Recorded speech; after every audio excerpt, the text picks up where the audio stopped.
이 자리에 나와 예배한 우리 모든 성도님들 한 분 한 분이 우리 교회 안에서 함께 먹고 마시는 기쁨을 마음껏 누리시기를 주님의 이름으로 축원합니다. 아멘. 제가 수요 예배 때는 안경을 안 낍니다. 그때는 가지고 오라고 얘기 안 해도 됩니다. 그때는 뒤에 자막이 없어서 그냥 이것만 보고 하고요. 뒤에 자막이 있을 때는 제가 흐름을 잡기 위해서 가급적 원고를 안 보고 하려고 하다 보니까 그렇게 한 건데 뭐 알아서 들으시고 오늘 점심 식사 맛있게 하셨습니까? 네. 오늘 본문 말씀은 여러분 잘 아시는 것처럼 우리 예수님께서 마지막 만찬의 모습을 다루고 있습니다. 뭐 최후의 만찬이라고도 얘기하죠. 근데 이 최후의 만찬을 얘기할 때에 교회 공동체가 어떤 것인가 하는 부분에 대한 깨달음과 또 교훈을 저희들에게 전달해 주고 있습니다. 이 만찬 이렇게 해서 만찬이라고 먹는 것만 생각하지 마시고, 저도 오늘 제목을 함께 먹는 교회라고 했는데, 이 먹는 것을 진짜 눈에 보이는 떡과 이 빵만 보지 마시고 이 먹는 것에 대한 이 이미지, 의도를 조금만 더 확장해서 함께 보자는 거예요. 그래서 먹는데 물론 예수님께서 먹으셨어요. 먹고 마시셨는데 거기에 예수님은 멈추지 않았다는 거에 저는 시각을 멈추고 거기에 눈을 멈추고 거기에 좀 더 집중하면서 두 가지를 함께 여러분에게 좀 도전하고 말씀을 나누려고 합니다. 짧은 내용이지만 여기에 교회 공동체가 어떤 공동체인지 전달해 주는 메시지가 있습니다.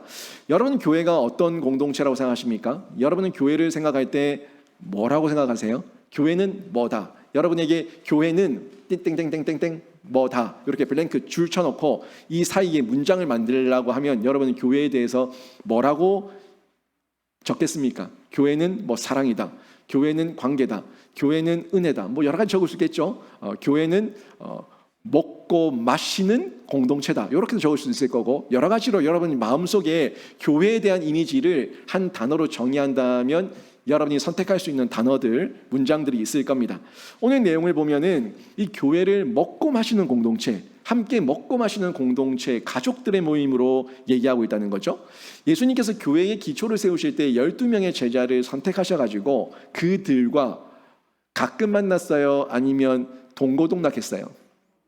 동고동락했어요. 12명의 제자를 불러 모아놓고 오늘은 하교하고 내일 등교해 이렇게 하지도 않았고, 오늘 수업 여기까지 이제 한 달 뒤에 만나자 그러지도 않았고, 그들과 함께 먹고 마시며 자면서 동고동락했다는 것을 저희가 이미 잘 알고 있습니다.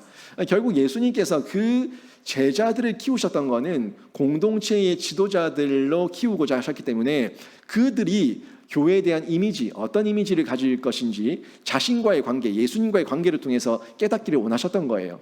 그래서 그 가운데서 함께 먹고 마시는 일도 하셨고, 함께 그들에게 영적인 가르침도 주셨고, 계속 이렇게 영적으로 육적으로 먹고 마시는 그런 관계와 나눔을 하셨다는 것을 저희가 확인할 수가 있는데, 오늘 저희도 마찬가지예요. 교회에 와서 여러분이 먼저 하나님의 양식을 먹었습니다. 영의 양식을 주일 아침에 말씀으로 먹고 맛있게 먹고 이제 나가서 허기진 배, 육의 양식도 먹고 함께 먹고 마시면서 영적인 양식도 먹었고 육의 양식도 먹으면서 여러분이 육신도 튼튼해지고 영도 튼튼해지는 이 풍족함을 함께 누릴 수가 있다는 거예요.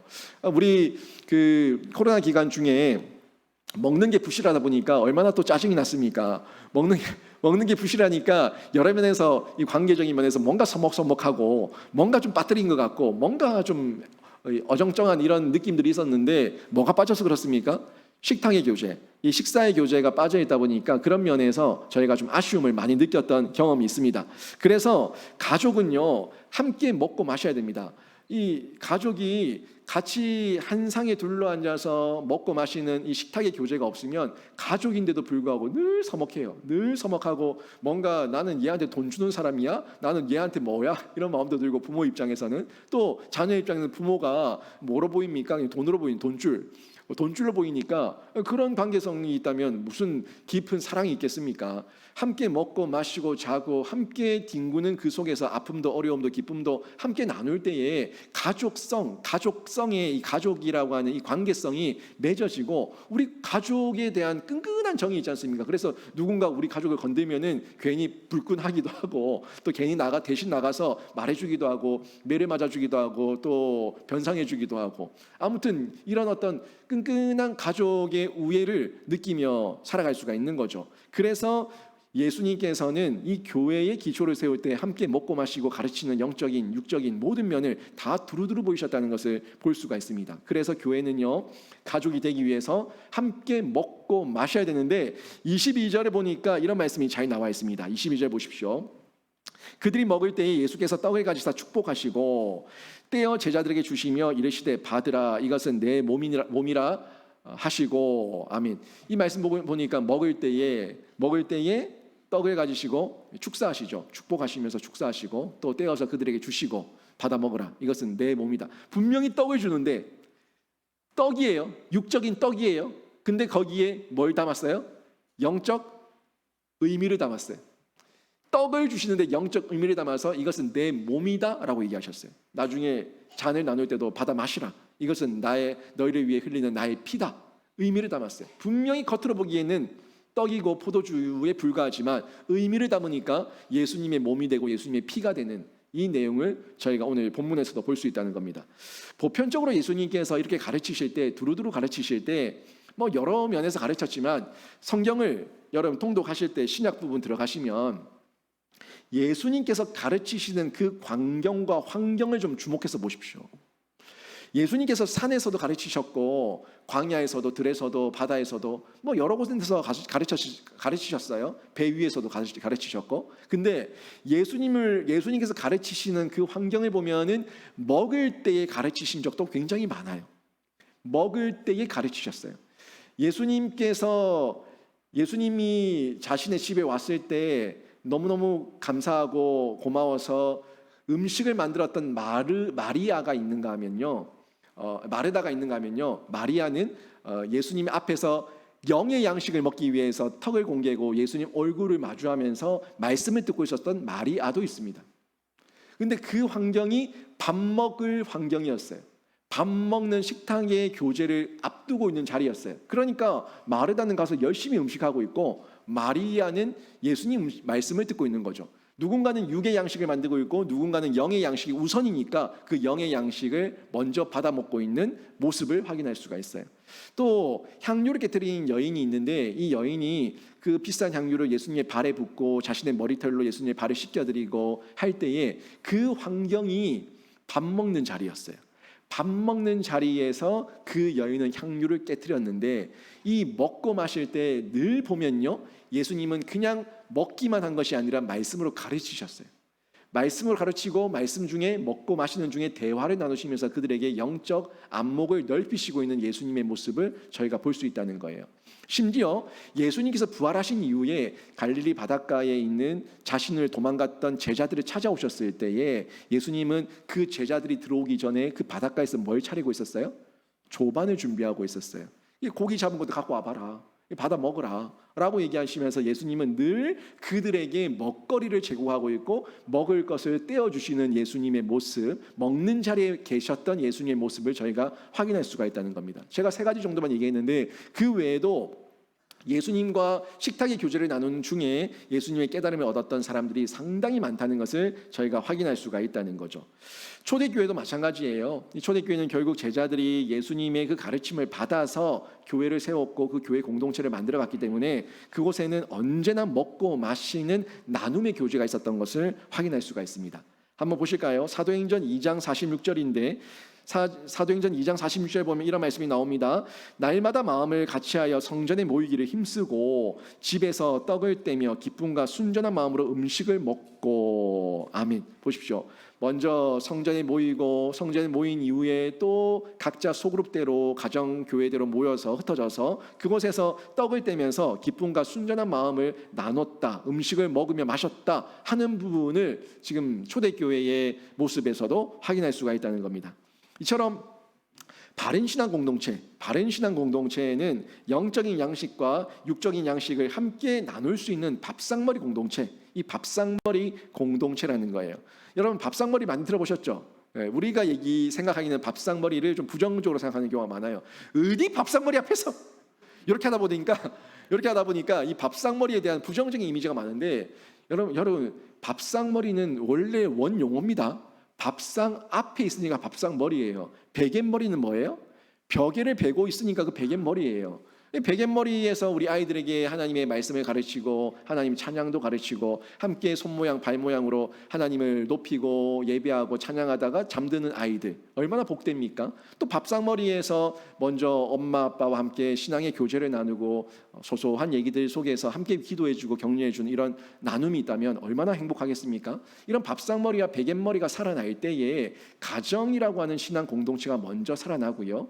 또 우리 교회 안에서 작은 소그룹들이 모여있지만 이 교회 안에서 먼저 밥상머리가 살아날 때에 우리 사랑방 소그룹이 아주 끈끈해지는 것을 발견할 수가 있습니다. 그래서 우리가 보통 같이 식사하고 같이 교제하는 우리 사랑방 가족이라고 얘기하고 우리 육적인 가족도 우리 가족이라고 얘기하지만 이걸 좀 더 다시 얘기하면 우리 식구예요. 식구라고 얘기하지 않습니까? 근데 이 식구자를 보면은 보세요. 먹을 식자의 입구자예요. 먹는 게 입으로 들어가니까 먹는 게 입으로 들어갈 때에 함께 나눌 때에 그때 우리가 식구가 되고 우리가 가족이 된다는 거예요. 여러분 세상에 보면은 참 좋은 목사님도 많은데요. 참 팍팍한 목사님도 많거든요. 근데 제 아는 목사님 한 분이 있어요. 제 아는 목사님 한 분이 제가 대전중앙교회에서 사역을 할 때 교제했었던 목사님인데 지금은 연락이 안 돼요. 연락이 안 되고 몸이 많이 안 좋다고 얘기까지는 들었는데 그 이후로 전화번호도 다 바꿔버리고 사모님도 바꿔버리고 해서 연락이 안 돼요. 아직까지 저희 노회 그 차료에 그 명단은 들어가 있던데 무임 목사로 들어가 있긴 한데 연락이 안 돼요. 한 목사님이 있는데 이 목사님이 그 목사에 대한 담임 목사에 대한 사랑이 굉장히 갈급했던 분이었어요. 그러니까 늘 사역은 열심히 했지만 담임 목사와의 관계가 늘 이상한 목사님들, 힘든 목사님들, 정치하는 목사님들, 늘 깐깐한 목사님들 이런 목사님들을 만나다 보니까 목사와 이 부교육자의 관계지만 그 사랑을 온전히 받지 못해가지고 그 가운데서 늘 내가 앞으로 목회하는 중에 사랑을 베푸는 이런 모습의 본을 어디서 배울 수 있을까 하는 면에서 좀 부담감을 가지고 있었던 목사님이 있었어요. 근데 이 목사님이 사역지를 찾고 있을 때 제가 대구 부안교회를 소개했어요. 김성희 목사님하고 잠시 통화하고 목사님이 추천해봐라 그래서 제가 그분을 추천하고 그분이 부안교회를 갔어요. 부안교회 가서 사역을 하게 됐는데 대구 부안교회 가서 저는 거기서 사역 안 해봤으니까 잘 모르지만 김성희 목사님의 성품을 잘 알고 있죠. 근데 그 목사님이 하루는 저한테 전화가 온 거예요.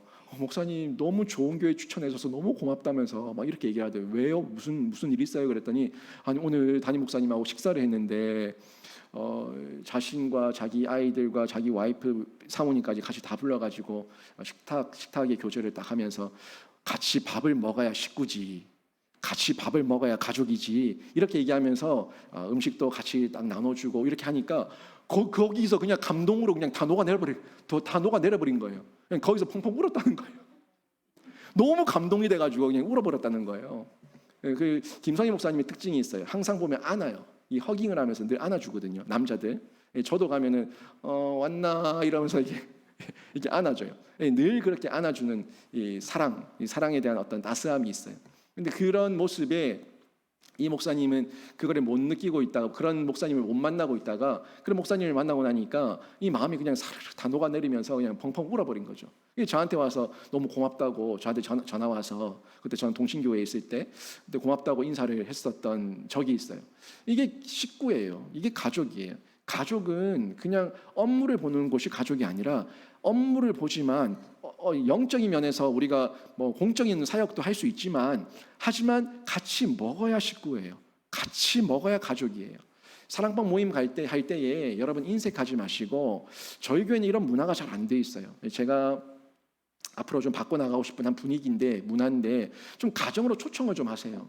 여러분이 저희 집으로 오겠다고 하면 저는 언제든지 웰컴입니다. 저희 아내가 싫어하겠지만 저는 언제든지 웰컴이에요. 저희 아내는 집을 치워야 되니까 저희 아내가 사람 오는 게 싫어하는 게 아니라 저희 아이가 워낙 일사천리로 너무 빠른 속도로 어지럽혀 놓으니까 이걸 치우는 게 힘들어서 그렇지 저는 언제든지 좋아요. 사람 온다고 하면 집이 깨끗해져서 저는 더 좋아요. 저희 아내가 잠을 안 자고 치워놓으니까 너무 좋은데 오세요. 오셔가지고 저희 집에서도 식탁에 교제하시고 또 떡을 떼시고 좀 온다고 그 한 3시간 전에만 통보해 주세요. 그럼 집 치울 수 있으니까. 저도 같이 뛰어들어서 치울 테니까. 그래서 이런 이게 식탁의 교제가 풍성하게 있을 때에 우리가 사랑의 교제가 있는데 저희 교회 오니까 가정 오픈을 잘 안 해요. 원래는 제가 제자 훈련, 사역 훈련 할 때 우리 받아오신 분들은 그 처음에 안내지에 다 보셨겠지만 1년에 한 번 가정 오픈하게 돼 있어요. 근데 제가 해보니까 저희 성도들이 가정 오픈에 대해서 굉장히 꺼려하는 걸 느꼈어요. 대신방을 한다고 해도 교회로 오겠대요. 자기 집으로 오지 말아요. 그러니까 뭐가 부끄러운지 모르겠어요. 저는 단칸방이랑 상관없고요. 뭐 지하방이랑 상관없어요. 어디든지 가서 저는 그곳에서 말씀 전하고 사랑 나누러 가는 거지 집 구경하러 가는 거 아니거든요. 어떻게 사는지 보고 그 분의 처지와 상황을 이해하고 기도해 드리려고 하는데 우리 집 오지 마시라고 제가 교회로 가겠다고 햇세대에서 하자고 이렇게 얘기하면은 제가 더 이상 강요는 안 합니다. 강요는 안 하는데 이런 분위기가 참 안 돼 있다 하는 걸 제가 발견했어요. 근데 우리 교회 중에도 가정 오픈 잘하는 분들은 또 잘하세요. 근데 이런 분위기가 좀 확산이 되고 부끄러워하지 말고 우리 가족인데 식구인데 여러분 초청해서 뒤에 나가가지고 초청했던 사람이 뒤에 나가가지고 그 집에 갔더니 집이 어떻고 저떻고 뭐 도배지가 어떻고 저떻고 뭐 장판이 어떻고 저떻고 얘기하면 그 사람이 더 이상한 사람이에요. 그 사람이 더 이상한 사람이에요. 나는 내 사는 대로 사는데 뭐 어때요? 그냥 사는 대로 우리가 받아들이고 위로하고 격려하고 또 사랑을 나누고 하는 공동체입니다. 이런 공동체가 될 때에 우리가 더욱더 끈끈해지고요. 깊은 사랑의 교제를 나눌 수 있다는 겁니다. 이게 식구입니다. 식구죠. 이런 식구의 관계성, 이런 관계가 있을 때 우리가 영적으로도 육적으로도 모든 것을 다 나눌 수가 있어요. 육적으로도 식탁의 교제를 나누고 영적으로도 내가 받은 은혜와 나의 기도 제목과 나의 어떤 어려움과 아픔들 이런 것들을 함께 나누는 중에 영적, 육적 양식을 함께 나누는 자리 그런 자리가 되는데 오늘 본문 말씀도 보시라고요. 마지막 만찬이지만 역시 마지막 만찬에서도 예수님은 육적인 떡을 나누시고 잔을 나누시고 또 영적인 깨달음과 은혜를 나누시면서 함께 나누고 있는 것을 볼 수가 있는데 이거를 저희에게 적용한다면 어떻게 적용할 수가 있겠습니까? 우리에게 적용할 때에 저는 2가지로 한번 적용해 봤는데 먼저는 사랑방 가족들과 함께 먹고 마시세요. 함께 먹고 마시십시오. 요거는 뭐 2가지 영역이 다 있습니다. 육적으로도 먹고 마시고 영적으로도 먹고 마셔야 돼요. 육적으로 영적으로 모든 것을 함께 먹고 마실 때 사랑의 교제가 풍성하게 일어나는데 근데 먹고 마시는 것, 육적인 먹고 마시는 거로만 끝내면 안 되고 우리가 만났던 가장 큰 본질은 영적인 나눔을 하기 위해서 왔으니까 영적인 나눔 교제가 반드시 필요하다는 거예요. 학교에서도 먹고 마시죠. 학교에서도 친구들과 먹고 마시지만 학교에 간 이유는 배우기 위해서 간 거고요. 그게 가장 큰 본질이고요. 교회에서도 먹고 마시지만 교회에 온 목적은 가장 큰 목적은 예배 드리기 위함이에요. 말씀을 듣고 배우기 위함이에요. 그래서 이 먹고 마시지만 영의 양식과 함께 육의 교제 이 모습 속에서 함께 나눌 수 있는 이런 교제가 있을 때 풍성함이라는 것을 누릴 수가 있다는 겁니다. 신방, 여러분 이 신방의 신자와 방자가 어떤 방자인 줄 아십니까? 신자고 제가 한 번씩 신방을 가면은 감사원금을 낼 때라든지 또 이후에 갔다 오고 나서 교회에 감사원금을 낼 때 또 신방 요청을 할 때 신방이 아니라 신방이라고 적는 분들이 있는데 가르쳐 드리는 겁니다. 신방이 아니고 신방은 남자 여자가 결혼해서 처음 맞는 방이 신방이고 그 신방이 아니고 신방입니다. 신방. 이 신자는 찾을 심 찾을 방자예요. 찾고 찾는 게 신방입니다. 찾고 찾는 이 찾을 자가 2번 들어간 이유는 2개를 다 찾으라는 얘기예요. 육적으로 찾고 영적으로 찾으라는 거예요. 영적인 육적인 것을 다 나눌 때에 그때 바른 신방이 되는데 먹고 마시는 나눔이 신방에는 있어야 됩니다. 그래서 신방을 받아보신 분들 제가 앞으로 받으실 분들 계시겠지만 신방 때에는요 음식을 준비하셔야 돼요. 근데 제가 요청을 해요. 많이 준비하지 마세요. 제발 많이 준비하지 마세요. 조금만 준비하세요. 과일 한 조각 음료수 한 잔이면 됩니다. 이렇게 늘 얘기하는데 저는 이건 저의 부족함입니다. 제가 배가 위대하지 않아서 제가 정말 이 배가 위대하지 않아서 많이 못 먹어요. 많이 못 먹다 보니까 신방이 일정이 많이 잡힌 대신방 기간에는 더더욱 그래요. 그래서 마음만 받겠습니다. 마음으로만 다 먹을 테니까 조금만 준비하십시오 하는데 아무튼 그 가정에 가면은 제가 차 한 잔이라도 과일 한 조각이라도 꼭 먹고 나옵니다. 절대 아무것도 손 안 대고 나온 적은 한 번도 없습니다. 왜냐하면 먹어야 되니까. 먹는 나눔이 신방입니까? 그리고 제가 그 가운데서 먹고 끝내지 않고 거기서 뭘 합니까? 말씀을 나눈다고요. 오늘 이 가정에 주시는 말씀을 나누고 그 가정의 기도 제목을 가지고 그 가정을 위해서 마음껏 기도하며 영적인 나눔, 영적인 축복을 비는 이런 기도의 마음을 쏟아내고 오는데 이게 신방이에요. 이 두 가지가 다 뭐 있었어요? 먹고 마시는 육적인 먹음, 그리고 영적인 것을 함께 나누고 먹는 영적인 영역. 이 두 가지를 두루 나눌 때에 그때 참된 영의 양식, 육의 양식의 나눔의 실천을 할 수가 있기 때문에 그렇습니다. 교회 공동체가 이런 공동체예요. 교회 공동체에는 우리가 사랑방으로도 모이고 전도회로도 모이고 여러 모양으로 모이지만 모였을 때 그곳에서 영적인 형제 자매들과 함께 영적인 한 가족이라는 것을 늘 확인하고 점검하면서 성령의 하나됨을 이루는 기쁨을 누려야 되는데, 여러분 사랑방이 또 여러분 전도회와 여러분 모든 기관이 이런 영적 육적 모든 충족과 풍족함이 있는 나눔이 되기를 주님의 이름으로 축원합니다. 또 한 가지를 또 적용하게 되면은 가정의 가족들과 함께 먹고 마시세요. 뭐 이미 다 먹고 마시고 있지만 제가 전달하고자 하는 것은 좀 더 다른 부분이 있겠죠. 육적으로야 밥상머리에서 함께 먹고 마시고 있지만 여러분 영적 식사를 좀 하십시오. 제가 계속 기도하는 기도 제목입니다. 우리 가정의 가정 예배가 회복되게 해 주시옵소서. 가정 예배가 회복돼야지만 그게 영적 식사입니다. 영적 식사를 해야지 진짜 가족입니다. 영적 식사를 안 하고 육적 식사만 하면 저희는 그냥 사육입니다. 제가 정말 강조해서 얘기하는데 여러분 조금은 강한 어조지만 저희는 사육하는 게 아니라 저희는 양육하고 있고 정말 다음 세대를 키우고 있어요. 이 부분에서 저희가 예배를 드려야 됩니다. 정기적으로, 주기적으로, 하루에 한 번 또는 매주에 한 번, 한 달에 한 번, 아니면 절기 때라도 하여튼 어떤 방법으로든 해야 되는데 우리의 영성이 깊어지면 깊어질수록 이 영적 예배, 가정 예배의 나눔과 식사의 장은 더 많이 열려져야지, 그래야지만 진짜 가족이라는 겁니다. 밥만 함께 먹는 거는요 세상 사람들도 다 합니다. 우리가 세상 사람들을, 제가 오늘 1부, 2부 예배 때도 말씀드렸지만 마지막에 뭘 했어요? 세상 사람들과 구별되는 신자, 그냥 사람과 다른 신자로 살라고. 그냥 사람과 다른 구별된 사람, 그게 신자니까. 그 신자됨이 우리가 예배 드릴 때 드러나거든요. 안 그러면 우리가 밥만 함께 먹는다면은 세상 사람들과 다를 바가 전혀 없고요. 또 짐승들과도 다를 바가 전혀 없어요. 짐승들도 자기 가족, 자기 새끼들을 챙겨 먹인다고요. 밥을 가지고 와서 구해와서 먹인다고요. 여기만 하면 안 돼요. 정말 안 되고, 우리의 구별됨은 우리가 영적 존재라는 것을 늘 한번 기억하면서 영적인 교제를 해야 된다는 겁니다. 먼저 하나님과 영적 교제하고 또 그리고 우리 가족들과 영적 교제하고, 이런 교제가 있을 때에 하나님과의 영적 교제, 우리 교우들과 영적 교제, 우리 가족들과 영적 교제, 식구들과 영적 교제가 있을 때에 구별됨이라는 것을 저희가 느끼고 생각할 수가 있는 겁니다. 이런 영적 교제가 있을 때 함께 기도하게 되고요, 또 찬양하게 되고 예배하게 되는데, 이게 세상 사람들과 다른 대화죠. 다른 대화법이 다른 거예요. 저희는 뭐 세상 사람들처럼 얘기하고 대화할 수 있지만 우리 성도들의 대화는 다른 대화의 내용입니다. 우리의 대화를 세상 사람들이 들으면 닭살 돋는다고 그래요. 어떻게 저런 대화를 하냐 이렇게 얘기해요. 또 예수 믿지 않는 사람들이 우리 교회 공동체 안으로 들어오면 아주 놀라는 게 뭐냐면, 어떻게 술을 안 마시고 저렇게 많은 이야기를 할 수가 있냐고. 어떻게 술도 안 마시고 저 마음에 속에 있는 얘기를 다 꺼내서 얘기할 수가 있지? 저거는 술 마셔야 제맛인데? 이렇게 얘기한다고요.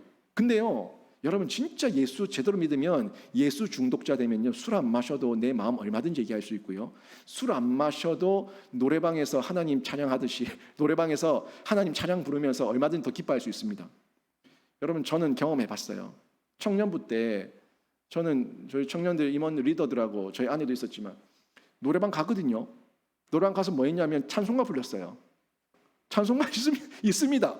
찬송가를 탬버린 치고 부르는데 진짜 술 마신 사람처럼 부릅니다.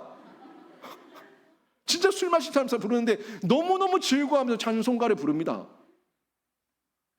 여러분 이런 체험들이 실제로 예수 믿는 사람들 안에서 있습니다.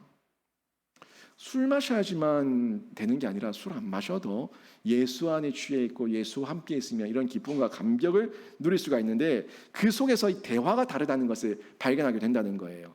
세상 사람들과 다른 대화가 우리 가족들과의 대화에서 일어나게 되는 이런 나눔을 해보시라는 거예요. 그때 뭔 대화하겠습니까? 네 오늘 어떻게 지냈노? 학교 어디 갈 거고? 취업은 어디 할 거고? 이런 건 다 한다고요. 세상 사람은 다 하는 거고, 너는 오늘 어떤 말씀을 묵상하였냐? 너는 어떤 기도 제목이 있냐? 요거죠, 요거.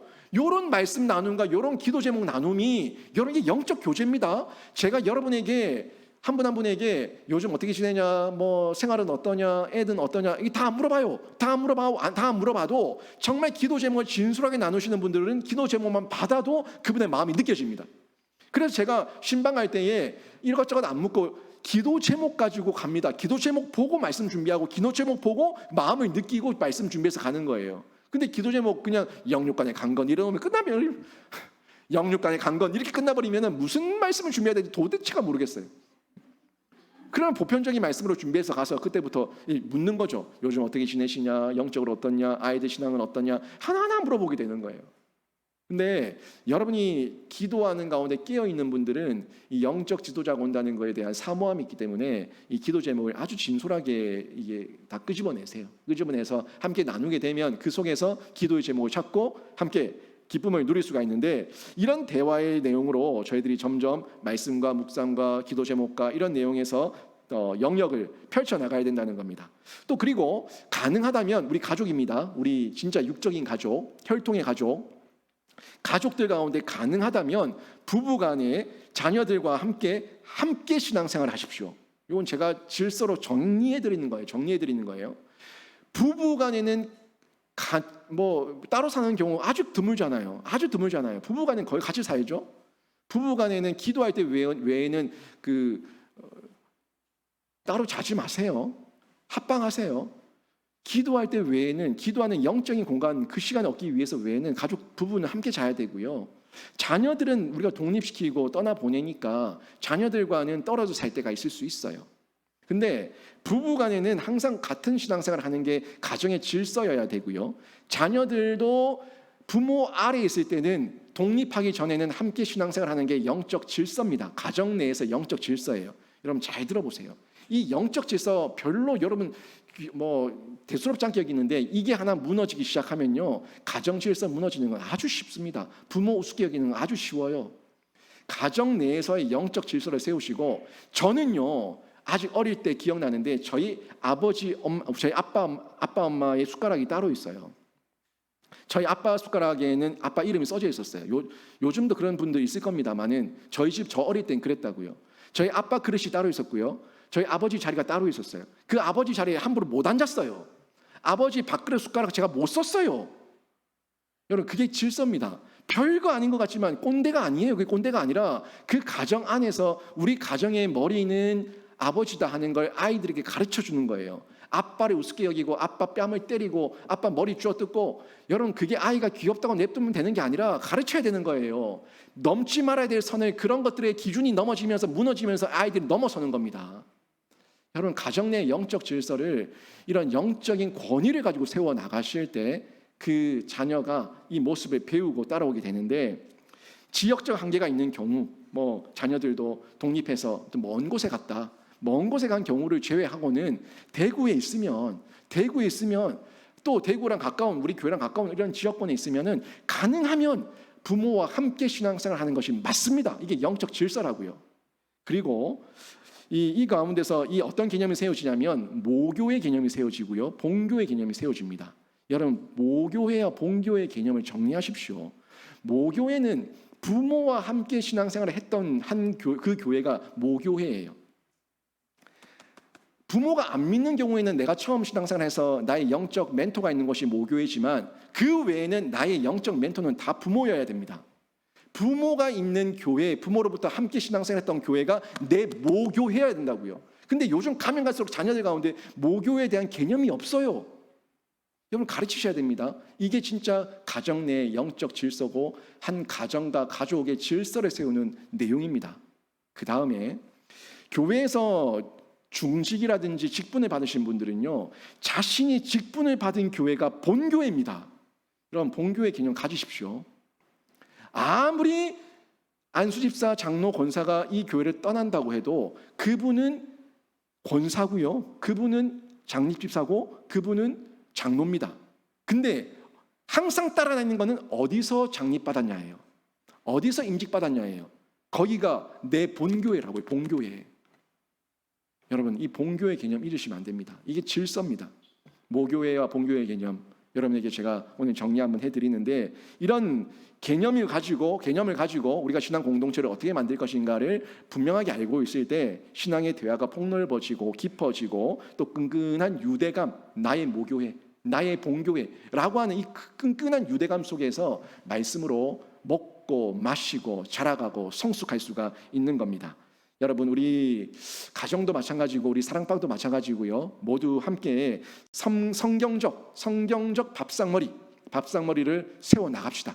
그냥 아무렇게나 말고, 아무렇게나 모인 공동체가 아니라 성경적 밥상머리 공동체를 바로 세워 나갈 때 여러분, 가정도 우리 교회도 모든 영적 육적 질서가 바로 세워진 아름다운 공동체로 세워지게 될 줄로 믿습니다. 저는 여러분의 사랑방이요, 이런 공동체가 되기를 바라고, 또 여러분의 가정도 이런 공동체가 되기를 바라는데, 이 공동체가 바로 세워질 때에 교회의 원기능, 제가 스가랴서에서 계속 얘기했어요. 교회의 원기능, 이 원기능이 살아있는 교회가 되어서 각자에게 주신 사명대로 사명 감당하고 영광 돌려드리고 하나님께 쓰임받게 될 텐데, 이런 생명사역 공동체를 만들고 생명사역자가 되기를 주님의 이름으로 축원합니다. 아멘.